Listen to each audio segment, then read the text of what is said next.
Hello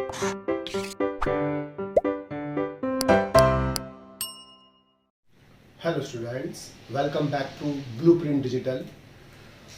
आज की इस वीडियो में हम पोस्ट फर्टिलाइजेशन इवेंट्स के बारे में पढ़ेंगे और पोस्ट फर्टिलाइजेशन इवेंट्स में हमें बेसिकली एंडोस्पर्म का डेवलपमेंट यानी कि भ्रूणपोष का विकास और एम्ब्रियो डेवलपमेंट यानी कि भ्रूण का विकास पढ़ना है।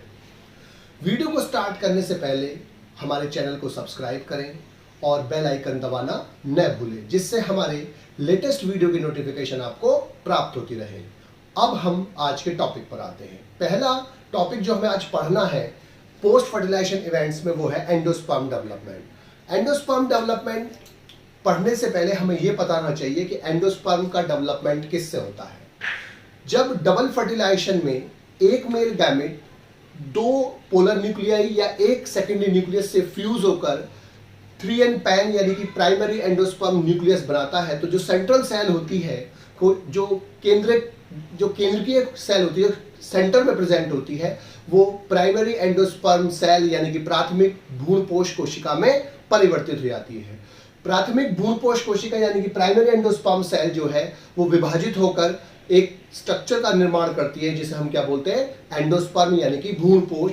और भ्रूणपोष की कोशिकाओं में संचित भोजन होता है, वो स्टोर फूड लिए होती हैं, उनके अंदर फूड स्टोर रहता है बेसिकली स्टार्च के रूप में, और वो संचित भोजन डेवलपिंग एम्ब्रियो यानी कि जो विकसित हो रहा भ्रूण है उसके डेवलपमेंट में यूज होता है। अर्थात एंडोस्पर्म का जो मेन काम है वो डेवलपिंग एम्ब्रियो यानी कि जो विकसित हो रहा भ्रूण है उसको पोषण प्रदान करना होता है। एंजियोस्पर्म्स में यानी कि आवर्तबीजियों में तीन मुख्य प्रकार के एंडोस्पर्म्स पाए जाते हैं डेवलपमेंट के आधार पर। पहला है कोशिकीय भ्रूणपोष, दूसरा है केंद्रीय भ्रूणपोष और तीसरा है हेलोबियल भ्रूणपोष। सबसे पहले हम केंद्रीय भ्रूणपोष के बारे में पढ़ते हैं। जो केंद्रीय भ्रूणपोष है वो पॉलीपेटलस डाइकोटिलेडन्स में पाया जाता है,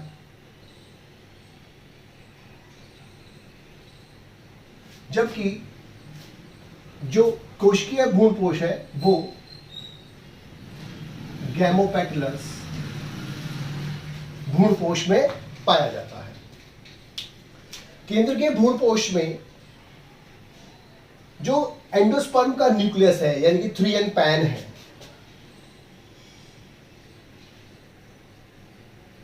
प्राइमरी एंडोस्पर्म न्यूक्लियस यानी कि प्राथमिक भ्रूणपोष केंद्रक, अब वो डिवाइड होता है और डिवाइड होकर 1 से 2 केंद्रक बनाता है, 2 से 4, 4 से 8, इस प्रकार से वो लगातार विभाजित होता रहता है। लेकिन हर डिवीजन के बाद वॉल फॉर्मेशन यानी कि साइटोकाइनेसिस नहीं होती, जिससे एक केंद्रकीय संरचना विकसित हो जाती है जो बहुत सारे केंद्रक, जिसमें हजारों केंद्रक होते हैं।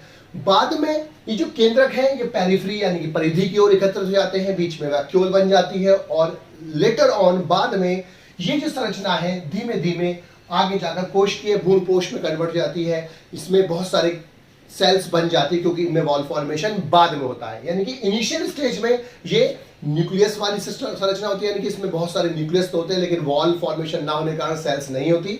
लेकिन बाद में ये कोशिकीय भ्रूणपोष में ही परिवर्तित हो जाता है। कोशिकीय भ्रूणपोष में जब प्राइमरी एंडोस्पर्म न्यूक्लियस डिवाइड होकर 2 बनाता है, तो दोनों न्यूक्लियस के बनने के बाद, दोनों न्यूक्लियाई केंद्रकों के बनने के बाद वॉल फॉर्मेशन होता है, अर्थात इस प्रकार से 2 सेल्स बन जाती हैं। अब हर सेल का न्यूक्लियस डिवाइड होता है और हर डिवीजन के बाद वॉल फॉर्मेशन होता है, जिससे प्रारंभ से ही सेलुलर स्ट्रक्चर्स प्रेजेंट होती है और ये पूरा जो एंडोस्पर्म होता है थ्रू आउट अपने डेवलपमेंट सेलुलर रहता है। यानी कि पहली स्टेज से ही ये सेलुलर बन जाता, कोशिकीय बन जाता है, सेलुलर बन जाता है। और लेकिन ये वाला जो हमने पढ़ा था इसमें शुरू में ये बहुत सारे केंद्रक वाला यानी कि न्यूक्लियर था, फ्री न्यूक्लियर था, लेकिन बाद में ये सेलुलर बना था। इसके बाद जो इंटरमीडिएट है वो हम हेलोबियल भ्रूणपोष बोलते हैं, क्योंकि इसको डिस्कवर्ड किया गया था फैमिली हेलोबिएसी ऑफ मोनोकॉट्स में। ये बेसिकली मोनोकॉट्स में पाया था और ये इंटरमीडिएट टाइप का एंडोस्पर्म होता है। इसमें क्या होता है कि पहला जो न्यूक्लियस का डिवीजन होता है उस डिवीजन के बाद वॉल फॉर्मेशन हो जाता है। वॉल फॉर्मेशन होने से माइक्रोपाइल एंड की ओर बनने वाली सेल, लेकिन ये डिवीजन कैसा है, ऐसा मान है, जिससे क्या होगा माइक्रोपाइल पर जो सेल बनती है एंड पर वो बड़ी होती है और जो कैलोजियल एंड की ओर बनती है वो छोटी सेल बनती है। अब माइक्रोपाइल एंड पर जो सेल है वो भी और जो कैलोजियल सेल पर है वो भी, उसके अंदर जो न्यूक्लियस है वो न्यूक्लियस दोबारा से डिवाइड होंगे, लेकिन अब यहां पर हर डिवीजन के बाद जो वॉल फॉर्मेशन है वो नहीं होता। वॉल फॉर्मेशन ना होने से अब दोनों सेल्स में बहुत सारे न्यूक्लियाई बन जाएंगे और आगे जाकर ये न्यूक्लियर स्ट्रक्चर डेवलप हो रही है, यानी कि हर सेल जो है न्यूक्लियर स्ट्रक्चर डेवलप हो रही है, यानी कि सेलुलर स्ट्रक्चर डेवलप नहीं है। लेकिन बाद में लेटर ऑन ये न्यूक्लियर स्ट्रक्चर जो है बाद में कोशिकीय भ्रूणपोष में कन्वर्ट हो जाती है, क्योंकि बाद में वॉल फॉर्मेशन होता है। इस प्रकार से जो 3 प्रकार के डेवलपमेंट है न्यूक्लियर में, शुरू से ये क्या होता है, न्यूक्लियर होता है, सेलुलर नहीं होता, बाद में सेलुलर होगा। कोशिकीय में ये पहले स्टेप से ही सेलुलर होता है और लास्ट तक सेलुलर रहता है। हिलोबियल में पहले एक वॉल फॉर्मेशन होता है जिससे 2 सेल्स बनते हैं, लेकिन आगे के डिवीजन कैसे होते हैं, न्यूक्लियर होता है, फिर बाद में फिर वापस से क्या होता है, सेलुलर हो जाता है। अब सेलुलर जो एंडोस्पर्म है वो बेसिकली क्या होते हैं, ट्रिप्लॉइड होते हैं, क्योंकि 3 प्राइम यानी कि प्राइमरी एंडोस्पर्म न्यूक्लियस डिवाइड होता है, प्राथमिक भ्रूणपोष कोशिका होती है। लेकिन कुछ पौधे जैसे ओइनिथेरा में जो एंडोस्पर्म होता है वो डिप्लॉइड होता है। जो एंडोस्पर्म का फॉर्मेशन है उसके बाद ही एम्ब्रियो का फॉर्मेशन स्टार्ट होता है, क्योंकि ये एक एडेप्टेशन है, क्योंकि जो डेवलपिंग भ्रूण है, डेवलपिंग एम्ब्रियो है, उसको न्यूट्रिशन प्रदान करने के लिए एंडोस्पर्म का डेवलपमेंट पहले होता है, क्योंकि अगर एंडोस्पर्म का डेवलपमेंट नहीं होगा तो डेवलपिंग एम्ब्रियो को न्यूट्रिशन कौन प्रदान करेगा, इसीलिए उसको न्यूट्रिशन प्रदान करने के लिए, पोषण प्रदान करने के लिए एंडोस्पर्म का डेवलपमेंट पहले होता है, भ्रूण का विकास बाद में होता है। लेकिन कुछ फैमिलीज ऐसी होती हैं जिसमें भ्रूणपोष का निर्माण नहीं होता, जैसे पोडोस्टेमिनिएसी, ट्रेपिएसी और ऑर्किडिएसी। अब जो एंडोस्पर्म होता है उसमें जो एंडोस्पर्म के खास बात एक और समझनी है हमें, जो कोकोनट के संदर्भ में है, यानी कि जो नारियल है, जो कोकोनट होता है, कोकोनट के अंदर 2 तरह के एंडोस्पर्म पाए जाते हैं। जो उसका लिक्विड पोर्शन होता है, यानी कि जो दूध है, यानी कि जो दूध जैसा जो लिक्विड हम पीते हैं, जो लिक्विड पार्ट होता है उसमें हजारों न्यूक्लियाई प्रेजेंट होते हैं और वो क्या है, न्यूक्लियर एंडोस्पर्म होता है, जिसे हम क्या बोलते हैं, सिनकाइटियम।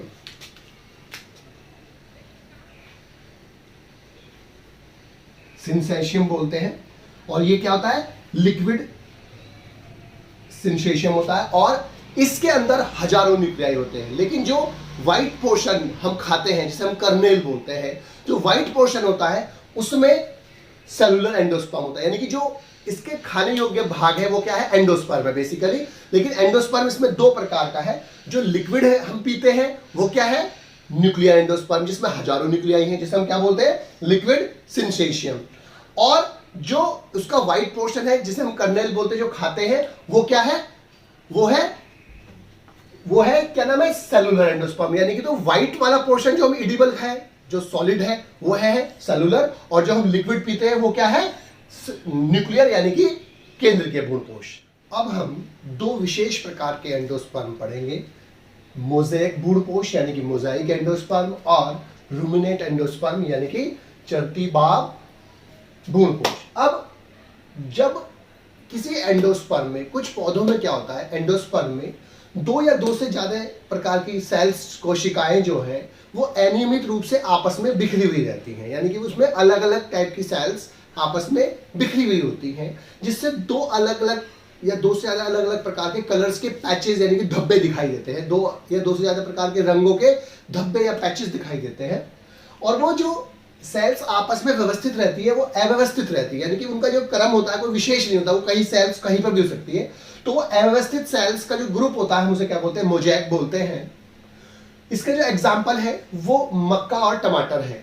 और इस प्रकार का जो एंडोस्पर्म है वो मोज़ाइक एंडोस्पर्म कहलाता है। तो यानी कि मोज़ाइक एंडोस्पर्म का मतलब क्या है कि जब 2 या 2 से ज्यादा प्रकार की सेल्स आपस में अव्यवस्थित रूप से अरेंज रहेंगी, उनका कोई विशेष क्रम नहीं होगा और वो एक मोज़ेक बनाएंगी, तो अब उसे क्या बोलते हैं, मोज़ाइक एंडोस्पर्म। मक्का और टमाटर इसके एग्जाम्पल है। मक्का में 2 तरह के एंडोस्पर्म पाए जाते हैं, कुछ भ्रूणपोष जो होती है उसमें शर्करा युक्त सेल होती हैं और कुछ में भ्रूणपोष जो होता है उसमें मंडयुक्त यानी कि स्टार्च युक्त सेल होती है, इसमें शुगर और इसमें स्टार्च होता है। सेकेंड वन जो है वो है रूमिनेट एंडोस्पर्म। यानी कि रूमिनेट एंडोस्पर्म में क्या होता है कि कुछ पौधों की जो भ्रूणपोष होते हैं उनकी जो सतह होती है वो अनियमित और रफ होती है, यानी कि वो कोई विशेष आकार की नहीं होती और वो रफ होती है बाहर से, यानी कि खुरदुरी टाइप की होती है, स्मूथ नहीं होती है। अब ये जो प्रभाव है वो किसके कारण होता है? बीजावरण, यानी कि जो बीज के ऊपर का आवरण है जिसे हम टेक्स्टा और टैगमन के नाम से पहचानते हैं। तो बीजावरण अथवा स्वयं भ्रूणपोष के प्रभाव के कारण या सक्रियता के कारण ये चीज होती है। और वृद्धि की असमानता के कारण, वृद्धि की जो असमानता है उसके कारण जो टैगमन है, यानी कि जो अंदर वाली कवरिंग है, बाहर वाली टेस्टा होती है सीड के ऊपर और जो अंदर वाली होती है वो टैगमन होती है। तो टैगमन का जो दबाव होता है वो भीतर की होता है, यानी कि टैगमन नीचे की तरफ दबाव लिए होती है और इसके कारण जो भ्रूणपोष होती है उसमें झुर्रियां पड़ जाती हैं। तो इस झुर्रीदार जो एंडोस्पर्म है उसको हम रूमिनेंट एंडोस्पर्म बोलते हैं। इसके जो एग्जाम्पल है वो क्या है? सुपारी और जायफल है। और यही एंडोस्पर्म इनमें इडिबल यानी कि खाने योग्य पार्ट भी होते हैं, क्योंकि ये जो हम सुपारी और जायफल यूज करते हैं वो सब क्या है? एंडोस्पर्म है। मोज़ेक एंडोस्पर्म तथा रूमिनेंट एंडोस्पर्म के बाद अब हमें एंडोस्पर्म से संबंधित दो टर्म्स और पढ़नी है, जिसका नाम है जीनिया तथा मेटाजीनिया। जीनिया शब्द का प्रयोग प्रारंभ में फोको ने 1881 में परागकण के बीज तथा फलों पर प्रभाव को समझाने के लिए किया था। यानी कि जो फोको ने ओरिजिनली वर्ड यूज किया था जीनिया शब्द, वो किसके लिए किया था? परागकण का बीज और फलों पर प्रभाव, यानी कि बीज और फल के कैरेक्टर्स में, गुणों पर जो परागकण का प्रभाव पड़ता है उस प्रभाव को समझाने के लिए फोको ने वर्ड यूज किया जीनिया। लेकिन आजकल जो जीनिया शब्द का प्रयोग किया जाता है वो क्या था? भ्रूणपोष पर परागकणों के प्रभाव पर, यानी कि जो परागकणों के कारण भ्रूणपोष के गुणों में जो अंतर आते हैं या चेंज आते हैं या जो उस पर प्रभाव पड़ता है, उन प्रभावों के लिए हम वर्ड यूज करते हैं आजकल जीनिया। तो फोको ने काय के लिए यूज किया था परागकण का? किस पर प्रभाव? बीज और फल पर प्रभाव। लेकिन आजकल किस पर होता है? परागकणों का किस पर प्रभाव? भ्रूणपोष पर। प्रारंभ में किस पर करता? बीज और फल पर, लेकिन अब किस पर होता है? भ्रूणपोष पर। तो एक लाइन में डेफिनेशन आ गई समझ में क्या? कि परागकणों का प्रभाव किस पर? भ्रूणपोष पर, एंडोस्पर्म पर। और इस घटना को हम क्या बोलते हैं? जीनिया बोलते हैं।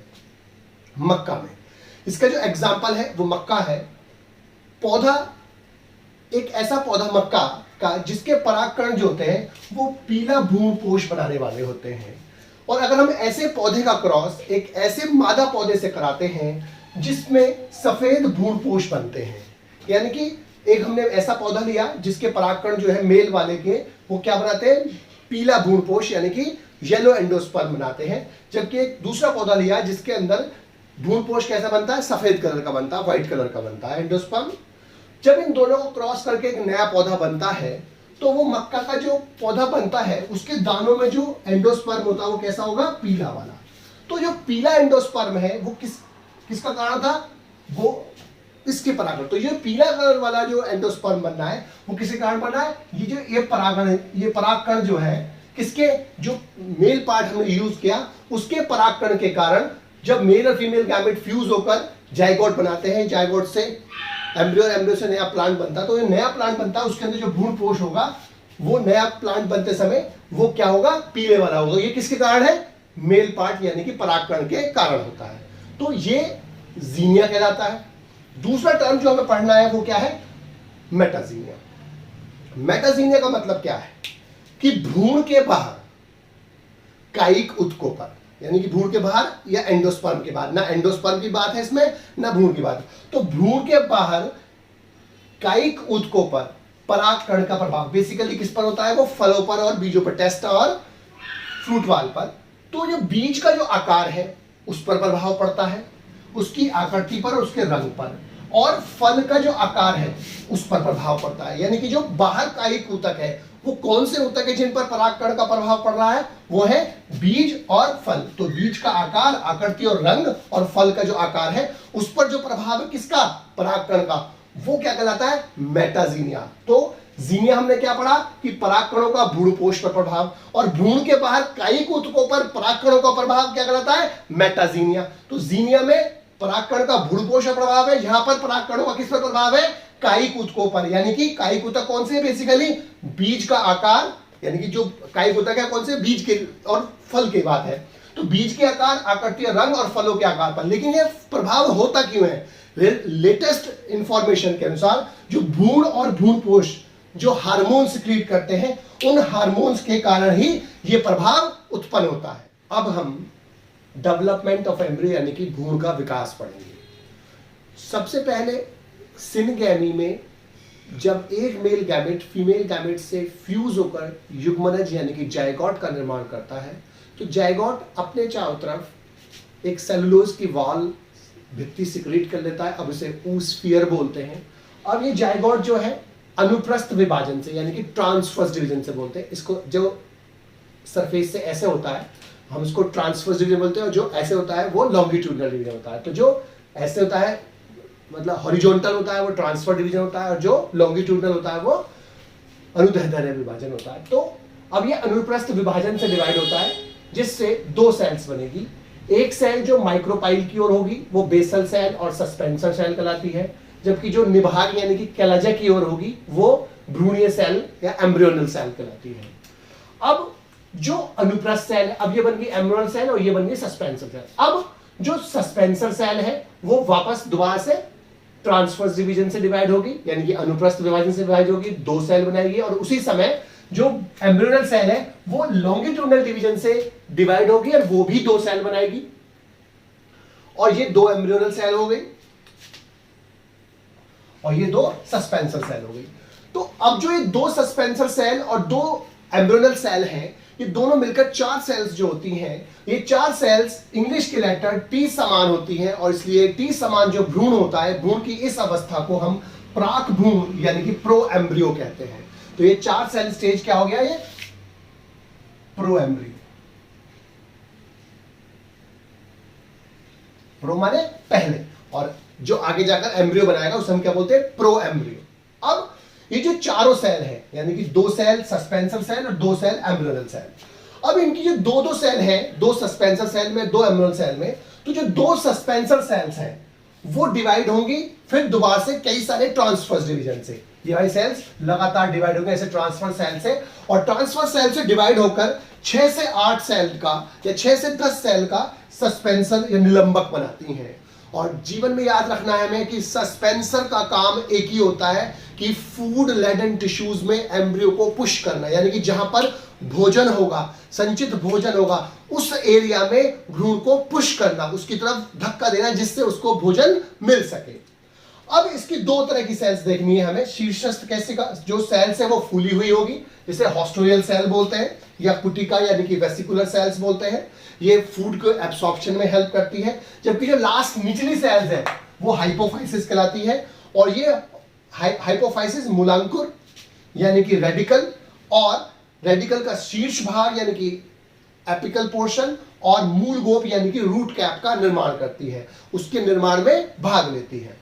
तो जो दो सेल है सस्पेंसर की वो लगातार ट्रांसफर डिवीजन से डिवाइड होंगे, ट्रांसफर डिवीजन से डिवाइड होकर वो 6 से 10 सेल का क्या बनाएगी, सस्पेंसर। सस्पेंसर का एक ही काम है कि फूड लेडन टिश्यूज में एम्ब्रियो को पुश करना, धक्का देना। और इसकी जो शीर्षस्थ सेल है ऊपर वाली आपको दिख रही है वो क्या कहलाती है, पुटिका यानी कि वेसिकुलर और हॉस्टोरियल सेल्स कहलाती है। जबकि जो निचली वाली होती है वो क्या कहलाती है, हाइपोफाइसिस कहलाती है। हाइपोफाइसिस मूलांकुर यानी कि रेडिकल का शीर्ष भाग बनाती है, प्लस क्या बनाती है, मूल गोप यानी कि रूट कैप का निर्माण करती है। अब जो ये एम्ब्रियो की सेल्स है दो वाली, ये अब डिवाइड होंगी लॉन्गिट्यूडनल वेन से यानी कि अनुदैर्ध्य विभाजन से ही विभाजित होती है। लेकिन ये जो अनुदैर्ध्य विभाजन है ये पहले विभाजन से समकोण पर है, यानी कि पहले से राइट एंगल पर है। अब राइट एंगल पर है का मतलब क्या है इसमें, कि जैसे अगर कोई ये स्ट्रक्चर है हमारी, तो अगर हमारी ये स्ट्रक्चर है, पहला विभाजन ऐसे हुआ है, लॉन्गिट्यूडनल है ये भी, लेकिन अगर दूसरा विभाजन ऐसे हो रहा है ये भी लॉन्गिट्यूडनल है। जैसे अगर हम एक अमरूद लें और उस अमरूद को पहले हम ऐसे काटें और फिर उसके बाद हमने ऐसे काटा, तो ये जो विभाजन है, या हमने पहले ऐसे काटा और फिर ऐसे काटा, ये दोनों ही लॉन्गिट्यूडनल डिवीजन है, ऐसे भी और ऐसे भी, क्योंकि जो काटने वाला सरफेस है वो सीधे चल रहा है। तो ऐसा विभाजन जो पहले ऐसे होगा फिर ऐसा होगा, ये एक दूसरे पर समकोण पर यानी कि लॉन्गिट्यूडनल 90 डिग्री पर होते हैं। या तो पहले ऐसा हो दूसरा ऐसा हो, या पहला ऐसा हो और दूसरा, इसे बोलते हैं हम एक दूसरे पर 90 डिग्री पर यानी कि समकोण पर। तो अब ये जो अनुप्रस्थ विभाजन, ये जो होगा अनुप्रस्थ विभाजन ट्रांसफर डिवीजन होगा। अब ये जो अनुदैर्ध्य विभाजन हुआ है तो इससे क्या हुआ, जो लॉन्गिट्यूडनल पहले से समकोण पर था, अब इससे 2 से 4 सेल्स बनेंगी और 4 सेल्स वाले इस ग्रुप को बोलते हैं क्वाड्रेंट। क्वाड्रा माने 4, तो ये 4 सेल्स का ग्रुप बनेगा, इससे 2 और इससे 2 और बनेंगी। अब इसके बाद अब इसमें ट्रांसफर होगा, तो इसमें तो सारे ट्रांसफर्स थे। इसमें पहले में लॉन्गिट्यूडनल फिर लॉन्गिट्यूडनल, लेकिन वो पहले से 90 डिग्री पर समकोण पर, और उसके बाद फिर जो नेक्स्ट डिवीजन है वो कौन सा है, अनुप्रस्थ यानी कि ट्रांसफर डिवीजन। तो इसमें पहला लॉन्गिट्यूडनल, दूसरा लॉन्गिट्यूडनल लेकिन समकोण पर पहले से, और तीसरा अनुप्रस्थ विभाजन। अब इस अनुप्रस्थ विभाजन से 4 से 8 सेल्स बन जाएंगी, जिसे क्या बोलते हैं ऑक्टेंट। ऑक्टा माने 8 होता है। अब इस ऑक्टेंट की जो 4 सेल्स है जो हाइपोफाइसिस के नीचे, ये हाइपोफाइसिस की जो 4 सेल्स होंगी वो क्या कहलाएंगी, हाइपोबेसल कहलाएंगी। हाइपो माने नीचे, और वो आगे जाकर रेडिकल और अधोबीज पत्र यानी कि हाइपोकोटाइल का निर्माण करेंगी। हाइपोकोटाइल का मतलब क्या है, जो कोटिलेडन से नीचे का हिस्सा होता है एम्ब्रियोनल एक्सिस का, उसे हम हाइपोकोटाइल बोलते हैं। और कोटिलेडन जहां ज्वाइंट करते हैं एम्ब्रियो से, उसके ऊपर का जो हिस्सा होता है उसे हम एपिकोटाइल बोलते हैं। जब हम एम्ब्रियो की स्ट्रक्चर पढ़ेंगे उसे हम डिटेल में पढ़ेंगे। अब जो हाइपोबेसल के नीचे की सेल होंगी वो एपिबेसल के सेल कहलाती हैं, और वो प्रांकुर यानी कि प्लम्यूल और बीज पत्र यानी कि कोटिलेडन का निर्माण करेंगी। अब जो ये 8 सेल है, जो 8 की 8 सेल है यानी कि 4 एपिबेसल सेल और 4 हाइपोबेसल सेल, दोनों ही सेल अब परिणत विभाजन से यानी कि पेडिक्लिनल डिवीजन से डिवाइड होती है। पेडिक्लिनल डिवीजन का मतलब क्या होता है, एक ऐसा विभाजन जो सरफेस से पैरेलल होता है। अगर सरफेस ऐसी है तो विभाजन ऐसे होगा, सरफेस ऐसी है तो विभाजन ऐसे हो रहा। तो जो विभाजन सरफेस के पैरेलल यानी कि समांतर होता है हम उसे क्या बोलते हैं, पेडिक्लिनल डिवीजन। और जो विभाजन सरफेस से 90 डिग्री पर होता है यानी कि समकोण पर होता है हम उसे क्या बोलते हैं, एंटीक्लिनल डिवीजन। तो परिणत विभाजन से 8 सेल से कितनी सेल्स बन जाएंगी, 16 सेल। अब ये 16 सेल का जो एम्ब्रियो है वो क्या कहलाता है, ग्लोबुलर यानी कि गोल, ग्लोबुलर एम्ब्रियो कहता है। इसके बाद वो आगे जाकर हृदयकार यानी कि कॉर्डेट शेप बन जाएगा। उसके बाद फिर परिपक्व भ्रूण, और परिपक्व भ्रूण से नया पौधा विकसित होगा। तो इस प्रकार से जो एम्ब्रियो का डेवलपमेंट है वो होता है, एम्ब्रियोनिक डेवलपमेंट।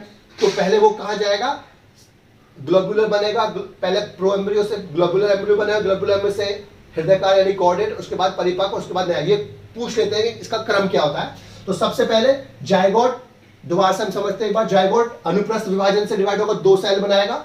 2 में सेल में एक सेल जो माइक्रोपाइल की ओर होगी वो बेसल सेल या सस्पेंसर, क्योंकि आगे जाकर सस्पेंसर बनाती है। निभाग की ओर, कैलेजा की ओर जो उपस्थित सेल है वो क्या कहलाती है, एम्ब्रियोल सेल, क्योंकि आगे जाकर ये एम्ब्रियो बनाएगी। अनुप्रस्थ विभाजन से डिवाइड होगी ये वाली, ये अनुदैर्ध्य से दोबारा से डिवाइड होगी, और इससे भी 2 सेल बनेगी, एक से, इससे भी 2 सेल बनेगी। ये 2 सेल वापस लगातार ट्रांसफर डिवीजन डिवाइड होकर 6 से 10 सेल वाला सस्पेंशन बनाएगी। इसकी जो शीर्ष सेल होगी वो फूली हुई होगी, इसे हॉस्टेरियल सेल्स बोलते हैं, या वेसिकुलर सेल या पुटिका सेल बोलते हैं। और जो सबसे नीचे की सेल्स होगी वो क्या कहलाएगी, हाइपोफाइसिस। हाइपोफाइसिस क्या बनाएगी, रेडिकल का शीर्ष भाग प्लस रूट कैप यानी कि मूल गोप बनाएगी। इसके बाद जो इससे 1 से 2 सेल्स बनी है ये भी डिवाइड होगी अनुदैर्ध्य से, तो ये कितनी बनाएंगे, अब 4 सेल। लेकिन जो विभाजन होगा वो कैसा होगा, समकोण पर होगा पहले वाले से। इससे क्या बनेगी, इससे 2 सेल से 4 सेल्स। अभी अनुप्रस्थ विभाजन से डिवाइड होकर 8 सेल्स, 4 सेल को बोलते हैं क्वाड्रेंट, 8 सेल को बोलते हैं ऑक्टेंट। ऑक्टेंट की 4 सेल जो हाइपोफाइसिस के नीचे है वो क्या कहलाती है, हाइपोबेसल सेल, और वो रेडिकल और अधोबीज पत्र यानी कि हाइपोकोटाइल का निर्माण करेंगी। जबकि हाइपोबेसल के नीचे की 4 सेल्स एपिबेसल कहलाती है, जो प्रांकुर यानी कि प्लम्यूल और बीज पत्र का यानी कि कोटिलेडन का निर्माण करेंगे। ये 8 सेल अब डिवाइड होगी परिणत विभाजन से, पेडिक्लिनल डिवीजन से। इससे 16 सेल ग्लोबुलर एम्ब्रियो बनेगा।